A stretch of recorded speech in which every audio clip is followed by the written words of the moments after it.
Janelle's not in love with me. I think she thinks I'm hot. I got nice pecs and a great six-pack abs. I'm too sexy for my shirt. Too sexy for my shirt. So sexy. The editors start us off in Utah, real upbeat and jazzy and peppy.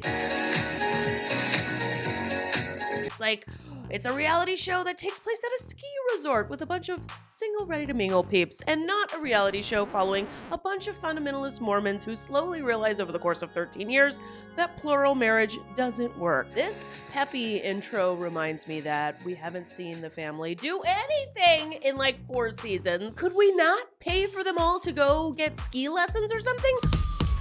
Oh, the ghetto. The ghetto.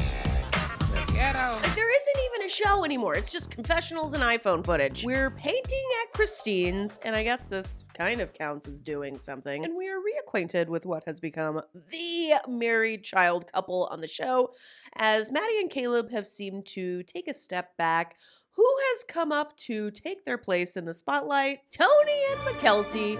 And oh my God, if you haven't been watching any of the cast members' social media, then you might not know that Tony can strike a pose. And his pose is somewhere in the middle of my sexy pose and my I'm capable of murder pose. If there is a modeling agency for future stars of Netflix series based on true crime, Tony might graduate summa cum laude. Christine lets us know that it is Valentine's Day.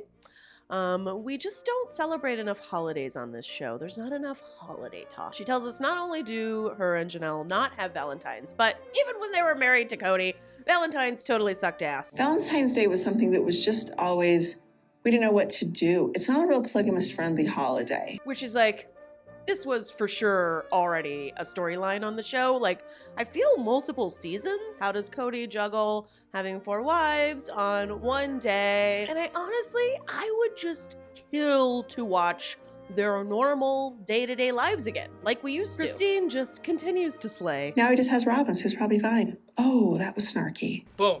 Roasted. I grew up with brothers. I'm rough. I have been talking to a matchmaker. Okay. Husband's like, you mean a human's doing what the app usually does? And this is the content I've been waiting for. Christine's dating life. She is just ready to cannonball into the dating pool. She's like, oh, sorry, Cody, if I splash you with my hot new single dating life. Cannonball! I'm nervous. I'm super nervous about dating. Who can blame her? What's the opposite of hitting the jackpot? That's what her marriage to Cody was. But the good news is, once you've eaten, literally anything you eat that's not is gonna taste amazing. In fact, I'm actually a little worried that after Cody, her standards will be too low. We learned Christine's type. As far as body, I went bald, tattoos, and driving a motorcycle.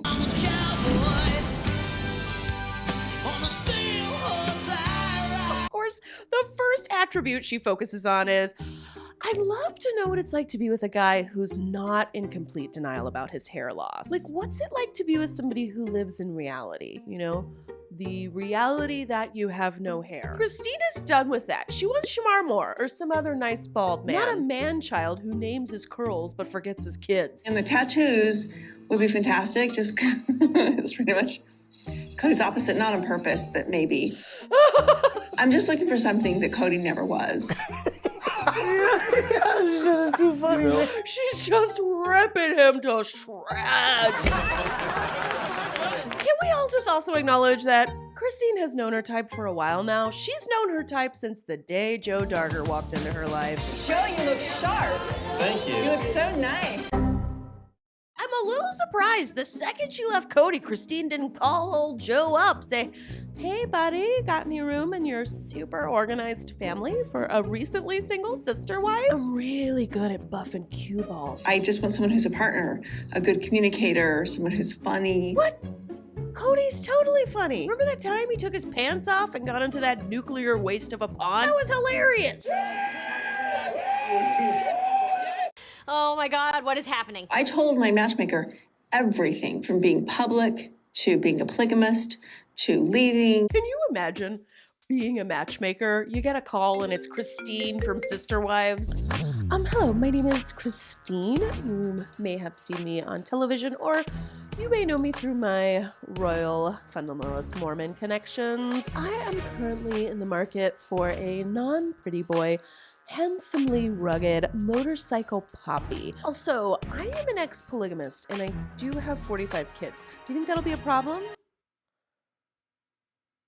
So I am definitely going for a monogamous this time. I'm done with the polygamy thing. As we watch them painting their curly girl trees, Christine tells us in confessional that there is a specific way in which she wants to leave. I was going to do it classy. Leaving my marriage, I was going to do it classy, and I was going to do it without bitterness. I'm still going to be as classy as possible. Okay, go with me here. I am thinking someone in Christine's life, someone real classy, like maybe McKelty, has been giving her mom a pep talk. And she's like, Mom, no matter what, just keep it classy. No matter what Dad does, no matter what Dad says, you make sure you stay classy. I'm so f***ing classy, you guys. Oh, I'm just like a classy bitch. And then we are ushered into this never-ending ice cream dating metaphor. Christine, if you don't try all the ice cream flavors, you're not coming out on the train. And Christine asked McKelty, oh, did my son-in-law try all the flavors? Did you try all the ice cream flavors? Yeah. You did. Yeah, he did, Mom. He tried all the flavors. Mom, Tony tried every single ice cream flavor out there. Twice. Yeah, Mom. He all the flavors. I'm telling you. And he ate their cones. And they cut to Christine just shaking her head. It's just... I don't wanna know. He is just a little... Christine's face. Look at her face. Her eyebrows just popped off her head. Okay, first of all, do we believe this? I don't know how to put this, but I'm kind of a big deal. I am aware of the effect I have on women. My milkshake brings all the boys to the yard, and they're like, it's better than yours. Do we believe that Tony was just rolling in all the different ice cream flavors? Just second of all, where are their boundaries? I'm not gonna lie, I am guilty of maybe talking myself up. It's like, look, I have an ego. I have a mother-in-law. I can relate. You know, you want to show off, start talking about your past. It's like, just swimming and just women were just throwing themselves left and right. But also remember, you're saying this to your mother-in-law. Is that really the best way to impress your mother-in-law? Every single ice cream flavor out there has been sampled by my husband. Kelty's like, he tried a lot of women. And a few guys, banged a couple couches along the way. But the truth is, my husband's a prime member of Baskin Robbins. So I was married to someone who apparently wasn't physically attractive to me. I don't get that. Same, girl. Me too. Yeah. It's been hard to get over that. Oh my God, what if I suck at kissing? What if I suck at everything like that? Don't worry, Christine, you're gonna give great hits. I know that someone didn't like it. See, this pisses me off. Don't you let that man with your head. You are beautiful, and I believe that there is an all-star kisser deep within inside you. Because yes, I want to date, but oh my God, no, that sounds really, really, really terrifying and scary. And no, but still at the same time, yes. This is so adorable. No, but also yes. But at the same time, no, absolutely no, but yes. So they grab all their paintings, they line up to get a pic for the gram, and I'm like, Tony, why haven't you finished yours? What have you been doing for the last 2 hours? I'm definitely not gonna get full scoops of ice cream. I might go and do like can I have a spoon of that flavor, but just a spoon, maybe, but never a full scoop. Way too much of anything. I don't know. Oh, I don't know if I'm not gonna, but I might do a little. No. Before we watch Janelle's big meetup with Cody, we head to Lizzie's Heritage Inn, where we are going to get a Meri and Jenn segment. Now, Jen is gonna go full Michael Scott in this introduction. We met because she hired me as a professional killer. And so I was murder for hire for a few years, and we just maintained our friendship through that. That's a choice, Jen. And the third guy says, I'm a proctologist, so I drive a brown probe. Can I have a vodka tonic, please? We've had a lot of friends friends and family members come over the years onto the show, and if Jen was trying to leave her mark, I feel like Ken and Cody's entire high school class set the bar pretty high. When we were in high school, we kind of thought that he was gay. Flamboyantly gay. I just thought he was stupid. Classic Ken. There's a lot going on, but at the same time, like, I think she's going to understand. You're only going to be here, like, part-time. You'll still be going back. Clearly, Jen did not watch season 7, episode 1, where Meri reveals to Robin she wants to go back to school, and Robin's response is, who's gonna, like, raise my kids then? Who's gonna do all the work for my sister wife's closet? And I'm gonna go back to college. And I'm gonna do it starting fall semester. Like, you put me in such an uncomfortable situation. Like, you know I'm not happy. You know I'm trying. I feel like when I tell him I'm going to be moving my business up to the B&B, he's going to interpret that as that I am done with this relationship. He already left you. You told us that in the last episode. What are you doing? Oh my God. We are back at Salsa Brava. We gotta go to the same places over and over and over again. Mostly Meri's backyard and Salsa Brava. It's been 6 weeks since the big blow up, and Cody starts out by awkwardly forcing Janelle to hug him. You gonna give me a hug? The vibe of this meetup is that Cody is way overconfident, and Janelle's just making sure the goods are covered. She's got her arms crossed. She's like, just in case he does any more knife to the kidney speeches. I realize that I'm just not a safe place for you to have a conversation. Not the safe place. I don't feel safe when they start talking about safe places, huh? Does my safety matter? Does anybody care about that, huh?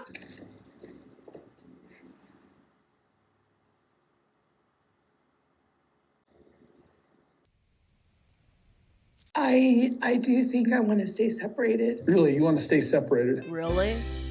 You just want to give this up? Including the man curls? You're giving up all this? Back on the sofa, Cody is shooketh. He has never been broken up with 2 times in a row by his own wives. Cody, throughout this conversation, will continuously bring things back to Christine. Janelle's like, all right, fine. You want to talk about Christine? Let's talk about Christine. It always shocks me that he purports that he never saw this coming. He's been telling me for years that he wasn't attracted to Christine. I would have left his ass the first time he said that to me. This line really puzzles me because for the entirety of the show, at best, these two have described their relationship as a buddy man. So hearing Janelle say, oh, it would have been a huge issue for me knowing he wasn't attracted to me, are like, what? Then Janelle tells Cody, You know, for the last month or so, I've vacillated between I never ever want to see you again to, I just... and then she doesn't finish. She just leaves it on, I never want to see you again. Should have been your hint, Cody. When Janelle calls Cody out for blowing Savannah off over Christmas, like, Cody is speechless. He does not know what to say. Like, you didn't even call her at Christmas or anything. Like, nothing. Well, everybody... everybody, what was that? Did you say something, server? I'm just struggling to survive all the heartbreak while they sit here and play mean girls. While they sit here and play Lindsay Lohan. And Janelle, you're just another Regina George. You can't sit with us, Christine. Cody goes on to tell us, Janelle's not in love with me, but she thinks I'm sexy as So Janelle's not in love with me. I think she thinks I'm hot. I got nice pecs and a great 6-pack abs. She likes my pecs. She likes the way a purple button-up perfectly drapes over my man-chesticles. It pleases her to see my 6-pack abs. But that's all she's interested in. But apparently she's only interested in my body. No interest in what is going on up here. Can you blame her? Back with Meri and Jenn.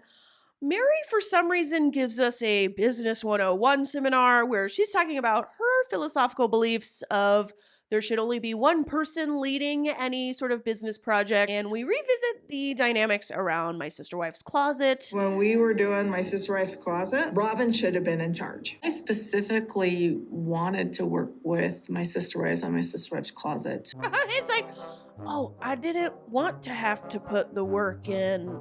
on my own. I wanted them to do it. Because I wanted that group experience that they experienced raising their kids together. I really wanted them involved because I really felt like us hawking together at the swapping shop, that was gonna be the same as when they all raised their children together. I don't buy for a second this was all about bonding. She had to force them to continue doing it. None of them wanted to do it. If you want to bond with somebody, forcing them to do something they clearly don't want to do, not the best tactic, Robin. Cody answers Janelle's "do you want a plural family" question by jumping back into his Atlas Shrugged metaphor. Our entire marriage, I felt like Atlas and the world's on my shoulder, and I just shrugged it off. Cody, we get it. You read Atlas Shrugged. Do you want a cookie? Nobody gives a f. If you're only concerned about how I am at your place, then you're a monogamist. What? If you care about how I treat you when I'm around you, that makes you a monogamist. I mean, honestly, for the last 6 weeks, I wasn't really sure I was going to even stay. Maybe that's just a wake-up call for me. The wake-up call was when she said, "F off, I'm taking the dog." Janelle has the same assets as me. Listen. This sounds like it's about money for Janelle. It's like, have I always just been a resource for you? Number one, how dare you? This chose to live with you in a trailer with 2 other women. These women went on camping trips to celebrate their anniversaries. Janelle got married to you in a dark back alley with 1 witness. This is the same person who refused to spend money to upgrade your sleeping bag. She was like, nope, we're keeping the fart blankets. We're sleeping on the fart blankets in the desert. How dare you accuse her of using you for money? Cody brings up Christine again, and Janelle's like, let me interrupt you, buddy. I don't give a rat's ass about what's going on with you and Christine. Christine's getting closer and closer to the edge. I'm hearing rumors. I ask her about it. So like, I'm not trying to leave you. I don't know if that's because... Yeah, I don't know how to be involved in that. I need us to talk about the plethora of me and you problems currently overflowing your plate. Be a big boy and reconcile it. You've been about that for 6 months now. Is Cody gonna spend the entire season Meri leaves him talking about why Janelle left? We were like, I'm sitting there, this smiling idiot. And Janelle's like, yeah, you are an idiot. I kind of thought that we would reconcile right here. It is obvious Cody feels like he can put absolutely no effort into this, and Janelle will just come crawling back to him for no reason. It is clear he has learned exactly nothing from Christine leaving him. Janelle tells us she ultimately doesn't want to be with somebody who really just wants to be in a monogamous relationship with Robin. And that is something Cody cannot fix because she's right and it's true. All right, this was a little bit slightly more upbeat of an episode than the last 3. Next week, I will be back to talk about Meri revealing her move to Robin and everything else that goes down in episode 7. So make sure you subscribe because we are in this thing together, you and me.